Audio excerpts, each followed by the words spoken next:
آج مجھے جو موضوع اس وقت بھیجا گیا تھا وہ اس کا تھا 21ویں صدی میں سائنس کا ارتقا یا سائنس کی صورتحال اور تعلیم میں انڈیا اور پاکستان کا تقابلہ. یہ ایسا موضوع تھا کہ اس کے اندر ہم غالباً جو میں سمجھ پا رہا ہوں وہ یہ ہے کہ اس کا محرک شاید انڈیا کا چندریان کا معرکہ جو ہے وہ ہے کہ انڈیا نے چونکہ چاند کے اوپر ایک بھیجا اپنا مصنوعی سیارہ، تو اس کی وجہ سے یہ بہت بڑی آج کل بات پھیل رہی ہے کہ انڈیا کی سائنس ہم سے کہیں زیادہ ترقی یافتہ ہے، اور شاید اس وجہ سے کہ انڈیا کی تعلیم بہت اچھی ہے اس لیے یہ موضوع شاید چنا گیا ہے. میرا یہ خیال ہے، اگر یہ خیال نہیں تھا موضوع تجویز کرنے والوں کا تو میں معذرت خواہ ہوں. جو چندریان ہے اس نے واقعی تہلکہ تو مچایا کہ ایک جہاں سے انہوں نے سیارہ بھیجا تو چاند اتر گیا، وہاں تحقیقات، وہاں اپنی تفتیش کر رہا ہے، وہ تحقیقات کر رہا ہے. اسی کے ساتھ ساتھ یہاں لوگ یہ سوال اٹھاتے ہیں کہ پاکستان کیا یہ کیوں نہیں کر رہا ہے، اور پاکستان میں کیا کسر رہ گئی کہ وہ یہ نہیں کر رہا.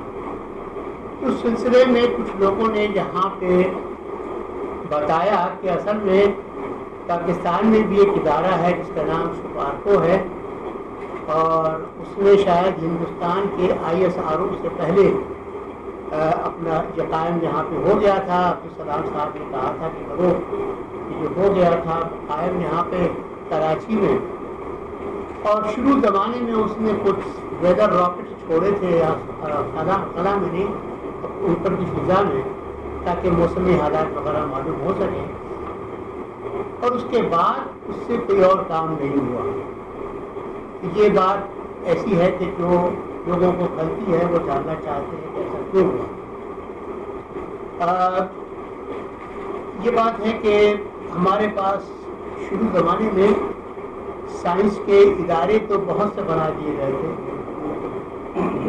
PCSIR تھا، Pakistan council of scientific and industrial research. ہمارے پاس ایگریکلچر ریسرچ کاؤنسل جو ابھی بھی قائم ہے، اور اس کے علاوہ یہ SUPARCO, defence science and technology organisation, ایسے کئی ادارے بنائے گئے تھے. اور ہوا یہ کہ وہ سب کو تقریباً ایک جیسی سہولت حاصل تھی، لیکن جب سے پاکستان نے 1972 سے اپنا ایٹمی ویپنس کا پروگرام شروع کیا، اس کے بعد سے ریسورسز ساری کی ساری اسی طرف آ گئی، اور تمام کی ریسورسز دونوں ختم ہو گئی. تو میری انڈرسٹینڈنگ جو ہے وہ یہ ہے کہ سپارکو اس حالت میں اس وجہ سے ہے، یہ اچھا ہے میرے لیے کہ آپ نے ڈیزائن کیا. سپارکو اس حالت میں اس وجہ سے ہے کہ اس کی ریسورسز ساری کی ساری بند ہو گئی، اور اس کے پاس کوئی مین پاور پرانی تھی، نئی مین پاور کوئی بہت اچھی آئی نہیں، کمپٹیٹیو ادارہ وہ رہا نہیں. اور پھر یہی ہوا کہ ایسے بہت سے ہوئے. CSIR جو ہے Pakistan council of scientific industrial research, یہ سب سے پہلے یہ پریمیم ادارہ ہوتا تھا.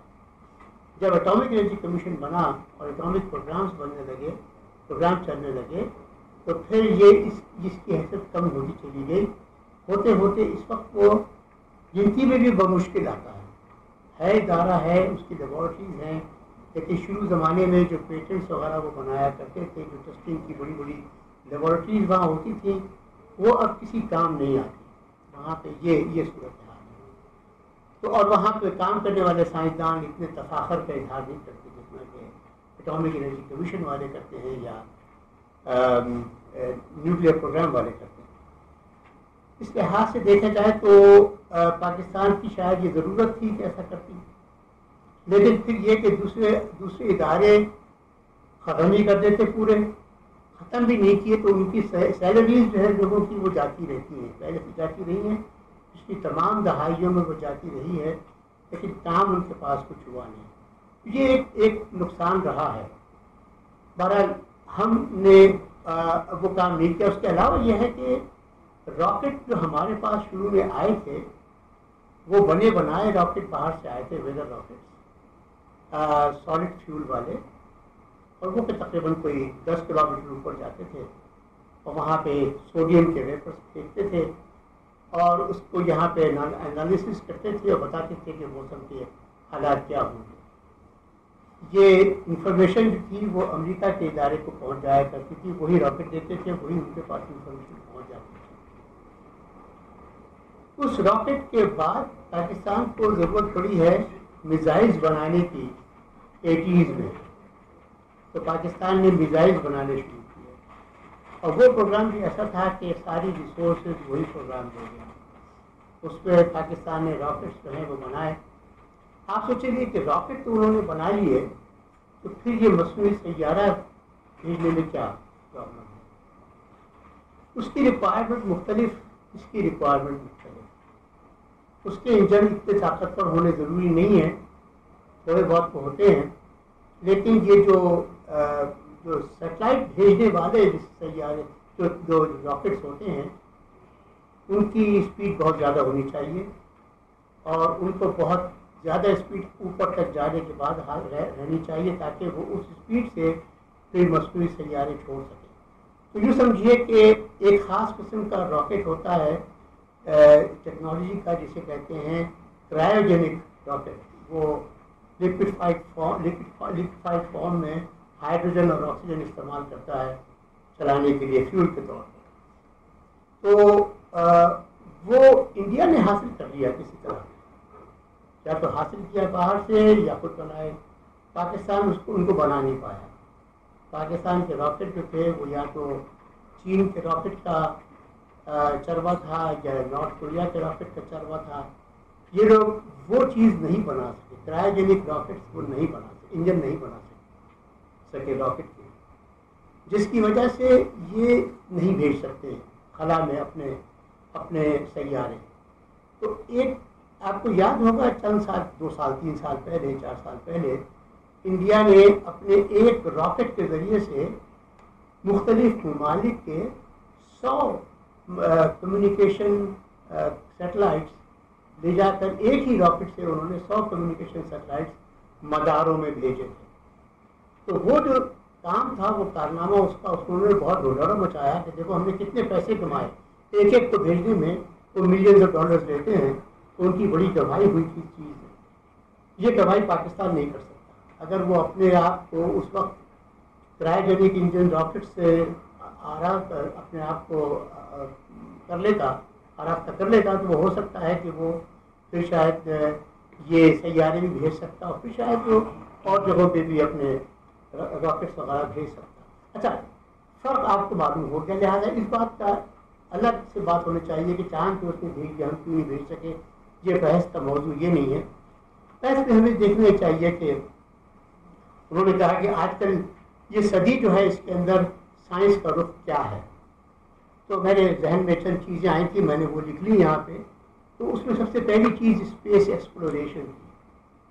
اور اسپیس ایکسپلوریشن آج کل نہ صرف اس کی وجہ سے مشہور ہوئی ہے، بلکہ جو ویب ٹیلیسکوپ سے آپ نے بہت دور دراز دیکھنا شروع کیا ہے، اور ایک بہت بڑا ریولیوشن ہے جس میں آپ نے کائنات کو بہت گہرائی میں دیکھنا شروع کیا ہے، تو ویب ٹیلیسکوپ ہے.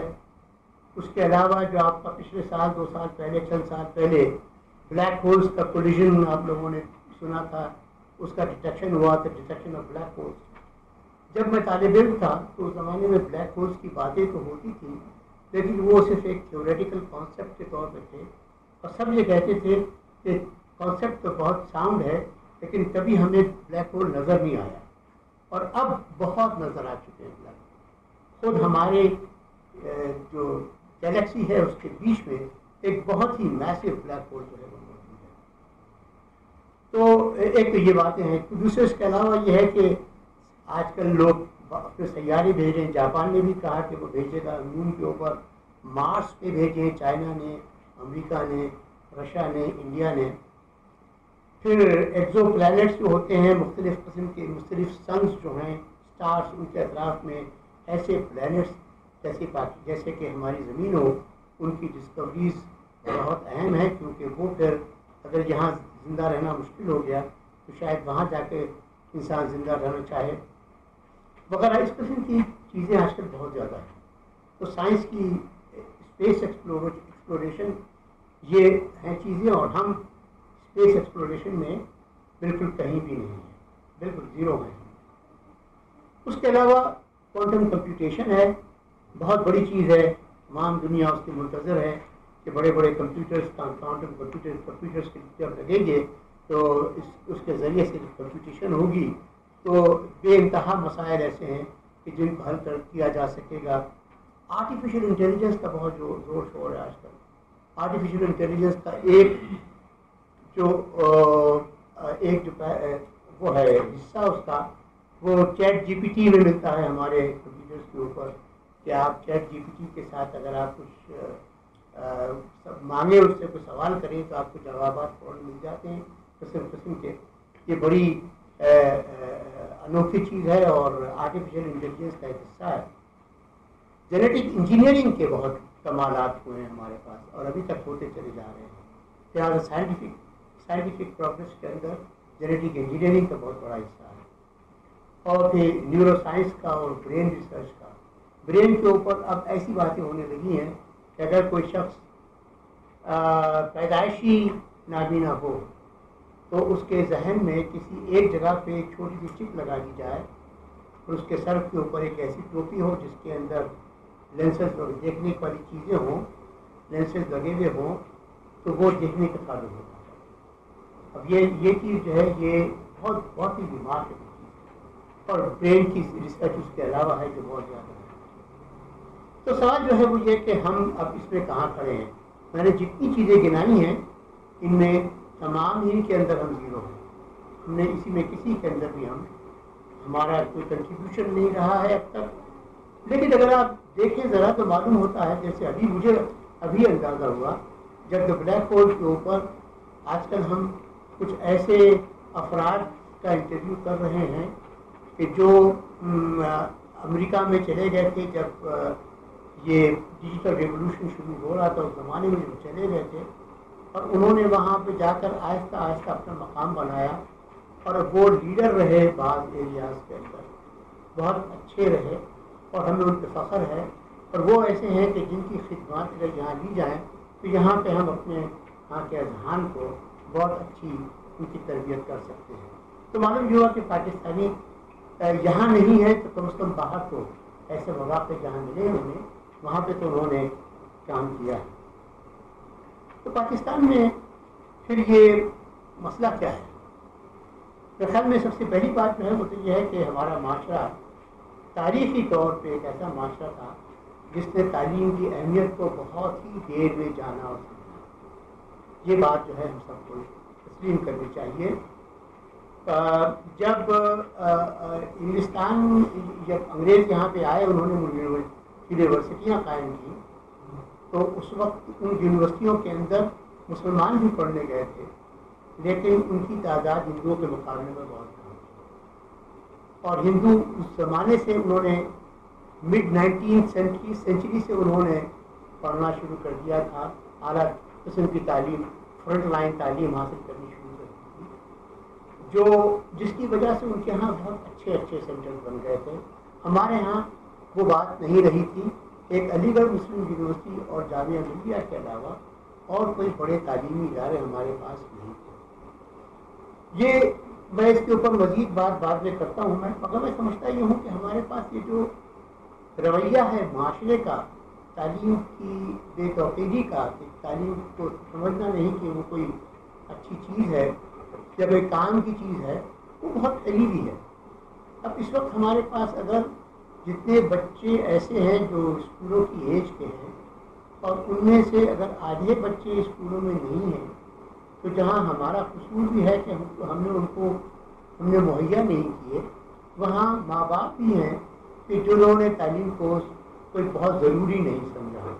وہ سمجھتے یہ ہیں کہ اس کی بجائے کارآمد چیز جو ہے وہ ایسا ہنر سیکھنا ہے کسی جگہ سے کہ جس کے بعد وہ کمانے کے قابل ہو جائیں. تو یہ چیز تھی. اور مزے کی بات جو ہے وہ یہ ہے کہ جو ایسی اعلیٰ ترین سائنس کرنی اور علم کی تعلیم کی باتیں کرنی اور علم کی میں حصہ لینا، ایسے اذہان قدرت پیدا کرتی رہتی ہے مسلسل. قدرت جو ہے وہ مسلسل پیدا کرتی رہتی ہے اور جو ہے بہت ہی اسٹیٹسٹیکل ڈسٹریبیوشن اس کا ہوتا ہے. جو بچہ پیدا ہوتا ہے اس کے اندر کافی پوٹینشیل ہوتا ہے، اس کے ذہن کے اندر. ہر ایک کے ذہن کے اندر نہیں ہوتا، جیسے ہر کسی کا ذہن اچھا ہوتا ہے، کسی کا کم کمزور ہوتا ہے تھوڑا.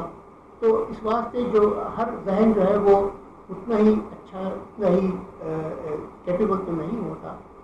لیکن یہ کہ وہ اس کے بعد جو ان کی تربیت ہوتی ہے وہ بہت اہم ہوتی ہے. وہ تربیت اگر ان کو مل جائے تو اس کے بعد وہ بہت اچھی طرح آگے بڑھ جاتے ہیں. ہمیں فرض کر لیتے ہیں کہ یہ جو اذہان پیدا ہوتے ہیں، رینڈملی پیدا ہوتے ہیں ہمارے پاس، ان میں سے 5% ہے جو اچھے اذہان ہیں، 95% نہیں ہے. یہ ایک مفروضہ ہے. تو اگر ہمارے 22 کروڑ بچے، 23 کروڑ بچے اس وقت تعلیم سے محروم ہیں، تو اس کا حساب لگا لیجیے کہ 5% اس کا کتنا ہوگا. وہ کتنے ہوں گے جن کے اچھے اذہان ہوں گے اور وہ ہمیں میسر، ہم ان کو ہم نے تیار نہیں کیا، ان کو ہم نے پڑھایا نہیں، ان سے ہمیں فائدہ نہیں، ان سے ہم فائدہ نہیں اٹھا رہے. اگر وہ اذہان ہمارے ساتھ ہوتے تو زندگی کے ہر شعبے کے اندر وہ کنٹریبیوٹ کر رہے ہیں.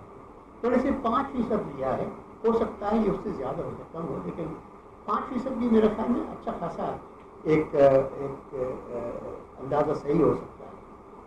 تو ایک تو یہ اسٹیٹسٹیکل ڈسٹریبیوشن ہوتا ہے اذہان کا. آپ کے پاس بن گئے وہ 5%.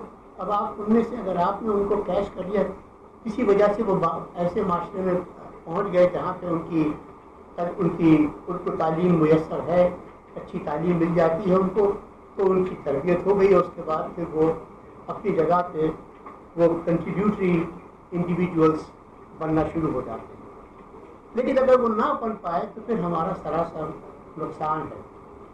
اچھا، اب مسئلہ اس کے بعد والا جو ہے وہ کلٹیویشن کا ہے کہ اگر زبان ہمارے پاس ہیں تو یہ کلٹیویشن ہم کیسے کرتے ہیں. اب یہ کلٹیویشن کا مسئلہ جو ہے وہ ہمارے تعلیم کی جو صورتحال ہے، جو اس وقت لینڈسکیپ ہے ہمارے پاس تعلیم کا، اس میں بچوں کے ساتھ کیا ہوتا ہے. کیا بچوں کی ذہنی صلاحیتوں کو اجاگر کرنے کے لیے خاص پروگرامز ہیں جس کے تحت ان کی ذہنی صلاحیتیں اجاگر کی جاتی ہیں، یا یہ کہ جیسا بھی بن پڑے اس کی مرضی ہے وہ پڑھ لے، ماں باپ کی مرضی ہے پڑھا لے، ٹیوٹر رکھوا لے، کچھ بھی اچھے اسکولوں میں بھیج کے کروا لے، لیکن معاشرہ بذات خود ایسے جو پروگرام نہیں رکھتا جس کے اندر پیرنٹس تلاش کر کے ان کی کلٹیویشن کرنے کی کوشش کرے. یہ ہمارے پاس یہ پروگرام نہیں ہے. اگر تھوڑی سی اس کی جو ایک تو میں نے بتایا کہ وہ لوگ بچے ہیں جو محروم رہ گئے، دوسرے وہ بچے ہیں جن کی ہم کلٹیویشن کر رہے ہیں، ذہن کی کلٹیویشن کر رہے ہیں اسکولوں کے ذریعے سے. اب ان کی کلٹیویشن جو ہے وہ شروع میں ہمارے پرائمری لیول پہ ہو جاتی ہے، پرائمری سے سیکنڈری میں، اس کے بعد پھر آگے بڑھتے جاتے ہیں. میں ان تمام کی صورتحال جیسے بات دیگر آہستہ آہستہ میں بیان کروں گا. میں دیکھتا جاتا ہوں کہ کہاں تک میں اس کو دے سکتا ہوں. میں نے پوچھ لوں میں آپ سے کہ کتنا وقت ہے میرے پاس. 6 بجے تک آپ کیسے؟ 6 بجے تک، 6:15 بجے تک. چلیے 6:15 کو میں آپ 6:30 کو. ٹھیک. اچھا، تو اب یہ دیکھیے آپ کہ ایک ہمارے پاس کچھ ادارے ہیں جنہوں نے ہمیں کچھ انڈیکیٹ کیا ہے. ایک ادارہ ہے جو ادارہ تعلیم و آگہی لاہور میں ہے، وہ اثر نام کا ایک ٹیسٹ کرتے ہیں، ASER، اور اس کا جو ہے وہ مطلب ہوتا ہے کہ جو اسٹوڈنٹس میں جو پڑھ رہے ہیں، تعلیم حاصل کر رہے ہیں، دیکھیں کہ انہوں نے ان میں تعلیم جگہ بنا بھی رہی ہے کہ نہیں بنا رہی. اور اس کے ساتھ ساتھ یہی ادارہ جو ہے وہ یہی کام ہمارے یہاں کا ایک اور ادارہ ہے، نیشنل ایجوکیشنل اسسمنٹ سسٹم، وہ بھی کرتا ہے اور وہ بھی چھاپتا ہے وہی تمام چیزیں جو سیاست چھاپتا ہے. اثر جو ہے یہ بتاتا ہے کہ وہ سروے کرتا ہے اور دیکھتا ہے کہ اگر فرض کیا انہوں نے 5ویں جماعت کا ایک بچے کو لیا، کچھ بچوں کو لیا اسکولوں میں جا کے، جگہ جگہ اسکولوں میں ہر ڈسٹرکٹ میں جا کر جگہ جگہ انہوں نے دیکھا، بچوں کو لیا اور ان سے انہوں نے دوسری جماعت تیسری جماعت کی چیزیں پوچھی، پڑھوائیں، کتابیں اردو کی پڑھوائیں، انگریزی کی پڑھوائیں، حساب کی پڑھوائیں، حساب کروایا، دیکھا صلاحیتیں کتنی ہیں. تو ان کی جو رپورٹ ملتی ہے اس کے مطابق رفلی، میرے پاس ایگزیکٹ فیگرس نہیں ہے، رفلی 50% بچے ایسے ہیں جو 5ویں کے پڑھتے 5ویں میں ہیں لیکن ان کو دوسری کی جماعت کی چیزیں نہیں ہیں، یا پڑھتے 8ویں میں ہیں اور ان کو 5ویں جماعت کی چیزیں نہیں ہیں. تو اب یہ بڑی عجیب بات ہے کہ آپ پڑھا بھی رہے ہیں لیکن بچوں کے اندر وہ صلاحیتیں بھی قائم نہیں رہ رہی جو کہ رہنی چاہیے تاکہ آگے وہ پڑھ سکیں. یہی وہ وجہ ہے جس کی وجہ سے میرے خیال میں بڑے پیمانے کے اوپر ہمارے پاس ڈراپ آؤٹ ہوتا ہے، بہت بڑا ڈراپ آؤٹ کا ریٹ ہمارے پاس بہت زیادہ ہے. تو یہ جو ڈراپ آؤٹ ہے اور یہ چیزیں ہیں یہ اس وجہ سے ہے کہ ہمارے ہاں کی تعلیم جو ہے، اسکولوں کی تعلیم، پرائمری اسکولوں کی تعلیم، مڈل اسکول کی تعلیم، شاید ہائی اسکول کی بھی بہت خراب تعلیم ہے. اب ذرا ہمیں اس تعلیم کو دیکھنا چاہیے بہت سی کیا کیا ان میں خرابی ہے.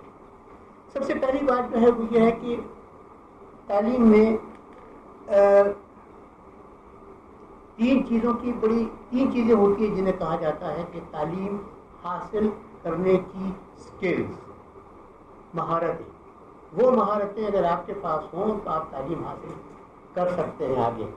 ان میں ایک اس کو عام زبان میں عام فہم اس میں لٹریسی، نیومریسی اور ریزننگ کہا جاتا ہے کہ جو کوئی چیز لکھی بھی ہو وہ پڑھ سکیں اور حساب کر سکیں اور اس کے بعد پھر ریزننگ کر سکیں. اور ان کو ریزننگ کی پریکٹس ویسے تو ہمارے پاس صرف حساب میں ہونی چاہیے کہ حساب بھی آدمی پڑھ لے تو ریزننگ کی اس کی آ جانی چاہیے، لیکن اس کے علاوہ بھی اور چیزیں ہونی چاہیے جس سے کہ بچوں میں ریزننگ کی صلاحیت پیدا ہو تاکہ وہ یہ جان سکے کہ صحیح چیز کون سی ہے، غلط چیز کون سی ہے، بجائے اس کے کہ وہ کسی اور کی طرف دیکھیں کہ بتائے کہ غلط کیا ہے صحیح کیا ہے، تو خود سے جان سکیں کہ صحیح کیا ہے اور غلط کیا ہے. اچھا، یہ تین چیزیں ہوتی ہیں جو بنیادی سکلز ہوتی ہیں جو ہونی چاہیے، ہر بچے میں پیدا ہو جانی چاہیے، پرائمری لیول تک پیدا ہو جانی چاہیے. ریزننگ کو تھوڑی دیر لگتی ہے، اس کے بارے میں نہیں کہہ رہا، لیکن کم از کم لٹریسی، نیومریسی ایسی چیز ہے جس کی جو اسکلز ہیں وہ طالب علموں کے اندر 5ویں جماعت پرائمری اسکول تک وہ اچھی ہو جانی چاہیے. اب اگر 6ٹھی جماعت کا طالب علم ہے، 4تھی جماعت کا طالب ہے، اس سے آپ کہیں سائنس کی کتاب پڑھو، سائنس پڑھو، تو سائنس اگر کتاب اردو میں یا انگریزی میں ہے اور اس سے وہ جملے پڑھے نہیں جا رہے تو وہ پیراگراف کا مطلب کیا سمجھے گا، جو پورا سبق ہے اس کا مطلب کیا سمجھ پائے گا اگر وہ صحیح طریقے سے پڑھ بھی نہیں پائے. تو وہ پہنچتا اسی بات پہ ہے کہ بعد میں وہ رٹنے کے بعد وہ لکھ دے اور پاس کر جائے گا، اسی طریقے سے آگے بڑھ سکتا ہے. یہ چیزیں کمی ہے جو کہ یہاں ہمارے جو ٹیسٹ ہوتے ہیں، یہ ایسر ٹیسٹ جو ہے، اثر ٹیسٹ، یہ انڈیا میں بھی ہوتا ہے.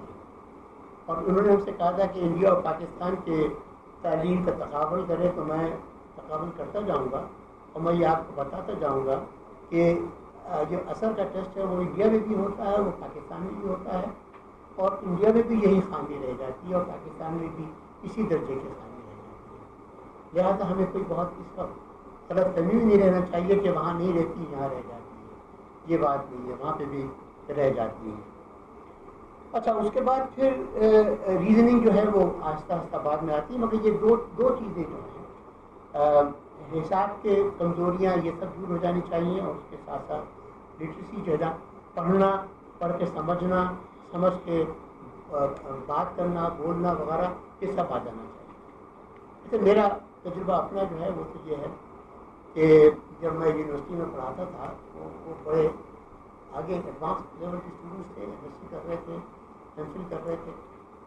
وہ یہ کہتے تھے سر ہم نے آپ کی لیکچر سمجھ لیا آپ کی، کیونکہ ہم وہاں پہ ہم جیسے لوگ جو ہیں پروین وغیرہ وہاں جب شکلیں دیکھتے تھے اپنے لیکچر کے دوران تو سمجھ جاتے تھے کہ اس وقت اردو میں بولنے کی ضرورت ہے، انگریزی میں سمجھنے کی ضرورت ہے. تو ہم اردو میں بولتے تھے، ٹرمینالوجی انگریزی کی استعمال کرتے تو وہ کہتے تھے سب سمجھ میں آ گیا، ہم اب کتاب پڑھنا ہے تو بات سمجھ میں نہیں آ رہا۔ تو مسئلہ جو ان کا تھا وہ یہ تھا کہ ریڈنگ کمپریہنشن جو تھا وہ بہت خراب تھا، اور یہ بات بڑی عام تھی، اور اس کی وجہ سے عام طور پہ اسٹوڈنٹس تھے وہ اکٹھے بیٹھ کے پڑھتے تھے، ایک دوسرے کو سمجھانے کی کوشش کرتے تھے کہ یہ لکھا ہوا کیا ہے۔ اتنی محنت کرنی پڑتی تھی، جبکہ اس لیول پہ جانے کے بعد تو رفتار پڑھنے کی تیز ہو جانی چاہیے کہ ایک دو دفعہ پڑھنے کے بعد انہیں سبق تمام چیپٹر اور کتاب کے چیپٹر بھی سمجھ میں آ جانے چاہیے، اور اس کے ساتھ ساتھ اگر وہ ریسرچ پیپرز پڑھ رہے ہیں تو ریسرچ پیپر بھی ان کو آسانی کے ساتھ سمجھ میں آ جانے چاہیے۔ تو لینگویج ٹیچنگ جو ہے وہ ایک بڑا مسئلہ ہے، ٹیچنگ تو بہت ہی بڑا مسئلہ ہے۔ ہم نے بڑے تجربات کیے ہیں، اب تک ہم کامیاب نہیں ہوئے۔ یہاں پہ جو اسکولوں میں پڑھا سکتے ہیں لوگ وہ جانتے ہیں کہ انگریزی زبان پڑھانے کے واسطے English as a second language, English as functional language, English as وغیرہ وغیرہ ہم نے کافی تجربات کیے، لیکن کامیابی کسی میں بھی نہیں۔ کامیابی کس کو ہوئی ہے؟ انگلش میڈیم اسکولوں، جنہوں نے وہ طریقہ اختیار کیا کہ جو آنے والے ہیں ان کو انگلش اسپیکنگ انوائرمنٹ کے اندر ان کو امرس کر دیا، ایمرجن میتھڈ، انگلش اسپیکنگ انوائرمنٹ میں ان کو امرس کر دیا، اس کے اندر وہ رہے۔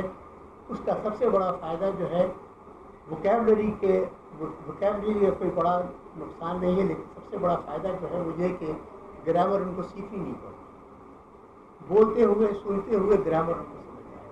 جیسے جب ہم پیدا ہوئے، ہم پڑھنے لگے گھر کے اندر، تو سب سے پہلی چیز جو ہوئی تھی وہ یہی ہوئی تھی کہ والدین نے اور والوں نے بولنا شروع کیا، ہم سنتے رہے، اس کے بعد ہم نے ان کو ریپیٹ کرنا شروع کیا، پھر ان کو کہیں غلطی کرتے تھے وہ ہمیں کریکشن کر دیتے تھے۔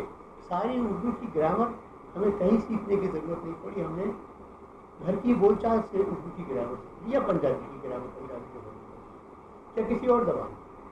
تو یہی طریقہ ہوتا ہے آپ کو اس مصیبت سے نجات دلانے کا جس کے اندر آپ گرامر سیکھ رہے ہیں۔ انگریزوں نے یہاں پہ انگریزی سکھانے کے واسطے گرامر ٹرانسلیشن میتھڈ کو استعمال کیا، اور میں جب پڑھ رہا تھا اسکول میں تو میرے لیے بھی یہی گرامر ٹرانسلیشن میتھڈ تھا، جب میں ارلی 50s میں پڑھ رہا تھا پاکستان میں۔ تو یہ جو بات ہے یہ ہمیں ان چیزوں کے بارے میں بہت اچھی طرح غور کرنے کی ضرورت ہے۔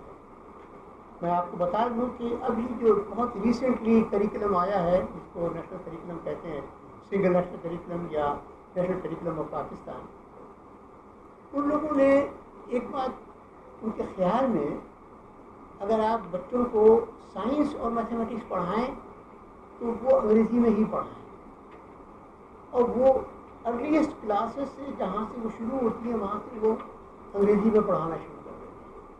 میتھمیٹکس کو کلاس 1 سے شروع کرتے ہیں، کلاس 1 سے میتھمیٹکس انگریزی میں ہے، اور سائنس کلاس 3 سے ہے، سائنس کلاس 3 سے انگریزی میں ہے۔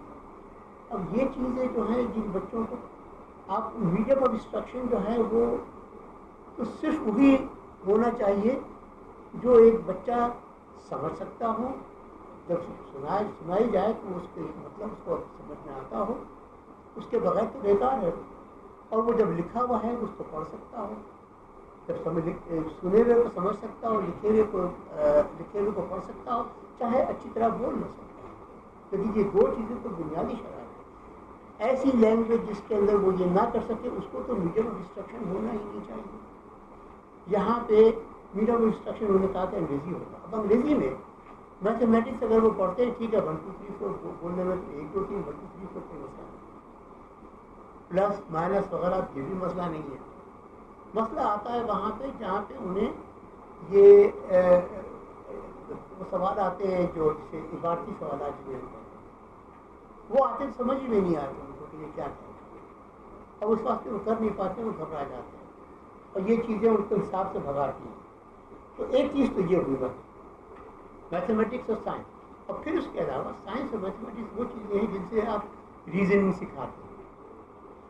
میں جس چیز کا بہت زیادہ پریشان ہو رہتا ہوں وہ یہ ہے کہ میتھمیٹکس پڑھانے والے ٹیچرز کلاس روم میں کسی ٹاپک کو شروع کرتے وقت کسی پرابلم کو حل کرنے کے لیے اس کا الگورتھم بتا دیتے ہیں، طریقہ سالو کرنے کا بتا دیتے ہیں، یہ طریقہ ہے سالو کرنے کا، اس کو سالو کرنے کا یہ طریقہ ہے، اس کو سالو کرنے کا یہ طریقہ ہے، اس کی لاجک نہیں بتاتے، یا اس طریقے کی کو لاجک سے شروع کر کے نہیں بتاتے کہ یہ طریقہ اس لیے ہے کہ یہ لاجیکلی جہاں تک پہنچاتا آپ کو پہنچاتا، جس کی وجہ سے میتھمیٹکس کے جس سے لاجک اپنے آپ ہی سیکھنی چاہیے بچوں کو، وہ سیکھ نہیں پاتے، اور اس کی وجہ سے حالانکہ میتھمیٹکس کو بہت کچھ پڑھ لیتے ہیں، آخر تک پڑھ لیتے ہیں، لیکن پھر بھی وہ لاجک کی ابتدائی چیزیں جو ہوتی ہیں ان کو بھی نہیں سیکھ پاتے۔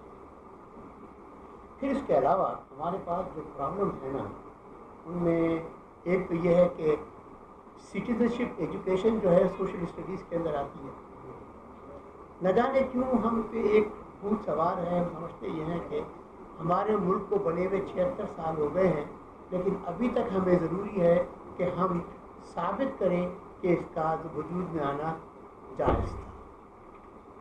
اب یہ بات جو ہے یہ ختم ہو جانی چاہیے، اسی بات تک تو وجود میں آئے 76 سال ہو گئے ہیں، ابھی تک ہم یہ ثابت کرنے میں لگے رہتے ہیں کہ ہمارا وجود میں آنا جائز تھا، اور اس کے لیے ہم صفحے کے صفحے، چیپٹرز کے چیپٹرز سرو کر دیتے ہیں، اس کے اندر ہم وجود ثابت کرنے کے لیے دوسروں کے خلاف نفرت بھی سکھا لیتے ہیں گزرتے گزرتے، کہ وہ ایسے تھے، وہ ایسے تھے، وہ ایسے تھے، لہٰذا ہمیں یہ کرنا پڑا، اور یہ کشمکش ہماری ایسی ہے کہ جس کو توڑنے کی لوگوں نے کوشش کی تو وہ ریورس کر دی گئی بعد میں اور لوگوں کی طرف سے۔ اس کی مثال جو ہے وہ یہ ہے کہ 2008 سے 13 میں اے این پی اور پیپلز پارٹی کی حکومت کی کے پی میں، انہوں نے اپنی پاکستان اسٹڈیز کی کتابوں کے اندر پاکستان بننے کی غرض و غایت بہت ہی لاجیکل طریقے سے بتائی کہ بھائی ایک مسلمان تعلیم میں پیچھے رہ گئے تھے اور وغیرہ وغیرہ، اور اس کی وجہ سے وہ ملازمتیں ان کو نہیں مل سکتی تھیں اور یہ پریشانیاں تھیں، اور اس کی وجہ سے وہ محسوس کرتے تھے کہ یہ میجورٹی جو ہے وہ پر اپنے ہمیں محروم رکھے گی، لہٰذا ہمیں علیحدہ جگہ چاہیے جہاں پہ ہم یہ سب کچھ۔ جو اگلی حکومت آئی جماعت اسلامی کی اور تحریک استقلال کی، تحریک انصاف اور جماعت اسلامی کی، جو 2013 میں آئی، انہوں نے اس کو الٹ دیا، پھر الٹ کے انہوں نے یہی کہا کہ ہندو بڑا ظالم تھا، یار تھا، مکار تھا، وہ ہمیں پیچھے رکھتا تھا وغیرہ وغیرہ، اور اس وجہ سے ہمیں ضرورت پڑی کہ ہم یہ کریں گے۔ تو یہ ایک زندہ مثال ہے، آپ لوگ جا کے میں نے ان کتابوں کو دیکھا ہے، اور ان کے اوپر میں نے رپورٹ بھی کی جناح انسٹیٹیوٹ کے لیے، تو وہ آپ بھی دیکھیے، آپ کو بھی احساس ہوگا کہ یہ کیسے ایک ٹسل ہے، ایک جیسے کہ آئیڈیالوجیکل وار چل رہی ہے انصاف کے اندر، جہاں پہ وہ یہ بتانا چاہتے ہیں۔ اور تیسری چیز، آخری چیز جو ہمارے ہاں ہے نصاب میں، جو بچوں کو کی تعلیم کے اندر رابطہ میں حائل ہوتی ہے، وہ ایکسیسو اسلامیات ہے، اسلامیات ایکسیسو ہے، اور اس سنگل نیشنل کریکولم میں، اور خاص طور پہ جو یہ بنا ہوا ہے جس کا نیشنل کریکولم آف پاکستان کہتے ہیں، اس میں اسلامیات کا نصاب اتنا بڑھ گیا ہے کہ میں جب سرکاری اسکولوں میں جا کر، پرائمری اسکولوں میں جا کر وہاں اساتذہ کے کمروں میں بیٹھ کے ان سے میں پوچھتا ہوں، چائے خانے، چائے کے کمرے جو وغیرہ ہوتے ہیں ان میں بیٹھ کے، کہ بتائیے کہ اس کے ساتھ کیسے نپٹ رہے ہیں، وہ کہتے ہیں کہ اسلامیات تو ایک ایسا مضمون ہو گیا ہے کہ اب توجہ کسی اور طرف رہتی نہیں، اب ساری توجہ اسی طرف ہوتے رہتی ہے۔ پہلے جو 2006 کا نصاب تھا اس کے اندر 5 یا 6 سپارے تھے پرائمری تک، اب پورے 30 سپارے، پھر احادیث ہے، پھر کے سپارے کا جو ناظرہ ہے وہ تجوید کے ساتھ پڑھنا ہے، اور تجوید کے ساتھ پڑھنے میں کے علاوہ قرأت بھی ہوگی، کہ قاری ہر جگہ ہوں گے جہاں جو قرأت سکھائیں گے۔ اب یہ تمام چیزیں جو ہیں اگر کرنا شروع کر دی جائیں تو آپ دیکھیں کہ کس کے لیے کیا وقت بچے گا۔ تو یہ جو ہوا تھا، یہ جو اسی وجہ سے اس کو بہت کھلم کھلا ہم کہتے رہے کہ یہ مدرسائزیشن آف کریکولم تھا، مدرسائزیشن آف اسکولس تھا، کہ عام اسکول جو ہمارے پاس ہیں ان کو مدرسائز کیا گیا. ایک طرف تو میں یہ کہتا ہوں کہ یہ چیزیں ہیں جو ہمارے پاس بہت سی تھیں. دوسری طرف کچھ اور چیزیں بھی تھیں جس کی وجہ سے ہمارے یہاں اسکولوں میں پرابلم ہوتی ہیں. مثال کے طور پہ پنجاب کا صوبہ تعلیم میں پاکستان کے تمام صوبوں میں سب سے آگے ہے. سرکاری ڈیٹا کے مطابق پنجاب کے اندر 1/3 primary school single teacher single room school ہے. Single teacher single room school کا مطلب یہ ہوا کہ ایک ٹیچر جو ہے وہ 5 جماعتوں میں داخل ہونے والوں کو ایک ہی کمرے میں بٹھاتا ہے. اکیلا وہ ہوتا ہے, صبح سے شام تک وہی پڑھاتا ہے, 5 کلاسوں کو اکٹھے پڑھاتا ہے. صحیح. اور اس کو ملٹی گریڈ ٹیچنگ کی تربیت بھی نہیں دی جاتی, وہ خود ہی نکال لیتا ہے طریقے اپنے پڑھانے. اگر سب سے بڑے صوبے میں یہ عالم ہے تو پھر سندھ جو نوٹوریس ہے کہ جہاں اس کے اسکول جو ہیں ان میں گدھے باندھے جاتے ہیں اور گھوڑے باندھے جاتے ہیں وغیرہ وغیرہ, اس کا کیا عالم ہوگا. کے پی شاید تھوڑا بہتر میرا خیال ہے, کیونکہ کے پی میں لوگوں کے اندر عقل سمجھ تھوڑی بہتر لگتی ہے تعلیم حاصل کرنے کے معاملات میں. لیکن یہ جو چیز ہے اس سے آپ کو اندازہ ہوتا ہے کہ ہم تعلیم پر توجہ جو اسٹیٹ کی طرف سے ہونی چاہیے وہ کتنی کم ہے. اچھا, یہ ایک چیز اس کے علاوہ اور ہوگی, اس کے بعد جو میں بتاؤں گا امتحانوں کی بات میں کروں گا میں اس کے بعد والی چیز. لیکن اس میں جو امپورٹنٹ چیز ہے وہ یہ ہے کہ یہ جو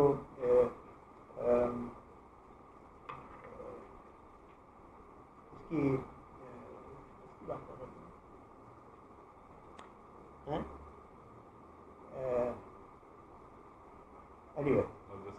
مدرسائزیشن کی بات کے بعد آگے نکل کے خیر میں آ جائے گا. ہاں, اسٹیٹ توجہ نہیں. تو اسٹیٹ جو ہے وہ ہمارے ہاں سال ہر سال سے دہائیوں سے 2% آف جی ڈی پی یا 2% سے کم جی ڈی پی کا ایجوکیشن پر خرچ کرنا چاہیے.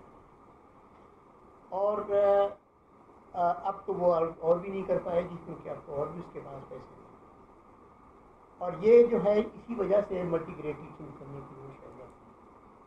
اسی وجہ سے وہاں پہ آپ کو یہ ضرورت پڑ جاتی ہے کہ آپ کے پاس اسکول نہیں ہے, ایک ہی کمرے کے اندر 5 کلاسیں بیٹھی ہوئی ہیں. یا آپ کہتے یہ ہیں پھر بعد میں کہتے ہیں کہ ہم سب کو تعلیم نہیں دے سکتے, لہٰذا سرکار جو ہے وہ